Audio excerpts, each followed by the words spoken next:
Okay, gandang tanghali na pala, hindi hapon, tanghali dito sa Tayug, Pangasinan. Nandito tayo ngayon, guys, mga ka-e-bike, nandito tayo sa Tayug, Pangasinan. Ito yung mga re-reparin natin. Ito nga pala, 001 model namin to, no. Ito yung chainsaw lang naman to, guys. Tapos na yan. Okay, pasado na yan, no. Pero dito tayo magko-concern. Okay. Ito ang reklamo dito ni customer. Ito 102 model, itong kulay red, itong red to. Ang problema dito ng customer, yan sir, yan po. Okay, naka-switch. Throttle natin ayaw umikot. Kahit pigay-pigay natin ayaw umikot. Ngayon, sabi ng customer natin dito kanina, bago iwan daw to, dapat daw sinisipa o natatalbog yung e-bike bago tatakbo. Kailangan mo pang paikutin yung gulong bago tatakbo. Okay. Ang sabi sa kanya is yung motor ang may tama. Okay, ano nga ba sira talaga nito, guys? Kaya mga ka-e-bike natin dyan, comment down below lang, kung mayroon kayong mga gustong tanong, gusto ko yung comment dyan, comment nyo lang. First, binuksan ko kaagad to. Ito yung una kong binuksan. Nahina ko yung kanyang controller. Ayan, okay naman yung controller niya dyan, guys. Naka-fit naman, ganda na naman na fitting.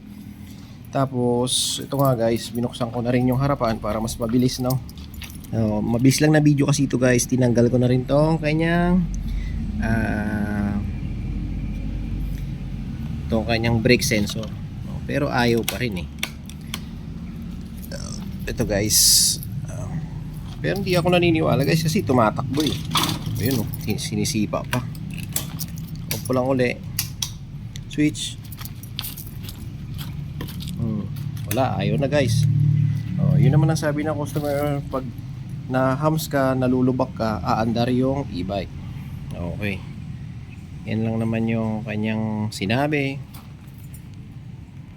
Okay, guys, isang madali ang video lang to, guys, no? Tara, samahan niya ako. Palitan muna natin sa kanya controller.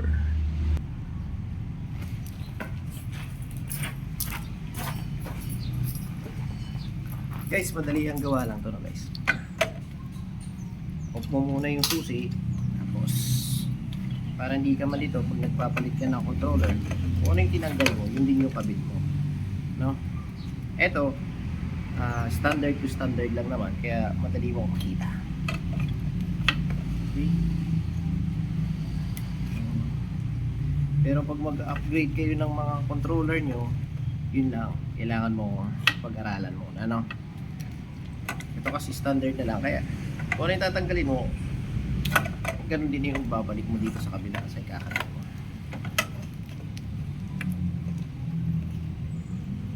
Kasi akala siguro nung unang nag-check nito is motor na yung tama.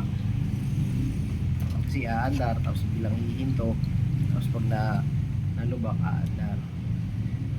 Kaya siguro na gano'n yung nag-base doon yung unang gumawa. Kaya yun. Salamat ka pala, guys, sa mga taga-Tayug, Pangasinan, no? Ano tayo dito? Naimbitahan tayo dito sa Tayug, Pangasinan. Okay.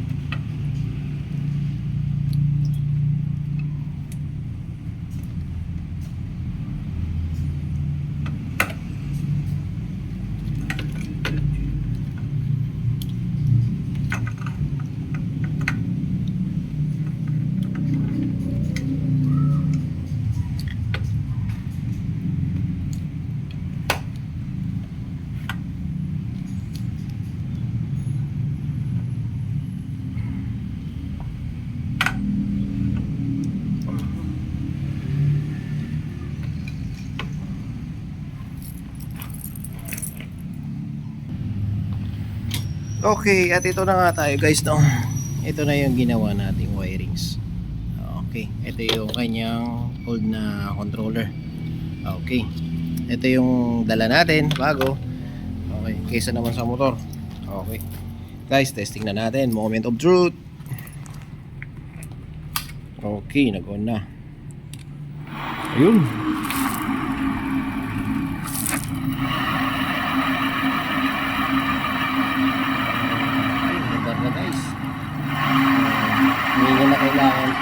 sumalbog muna bago umanda. Okay guys, okay. Ayan siya guys, no, itsura niya no guys. Okay, tara, balik na lang natin to guys, tong kaha niya.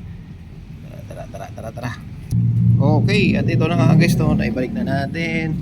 Ito yung kanyang lumang controller na pinalitan natin. Okay, last check na lang, last check. Okay, tingnan natin yung harapan. Goods, gwapo. Okay, last na lang. Okay, papatay muna natin siya. Off. Sensya guys ha, magulo ha, iisa ko lang eh. Okay, tapos pagka switch, tinan. Okay, goods. Okay guys. Okay, hindi niya na kailangan patalbugin muna yung e-bike bago siya aandar, no? Okay guys, sana nakatulong yung simpleng video ko to.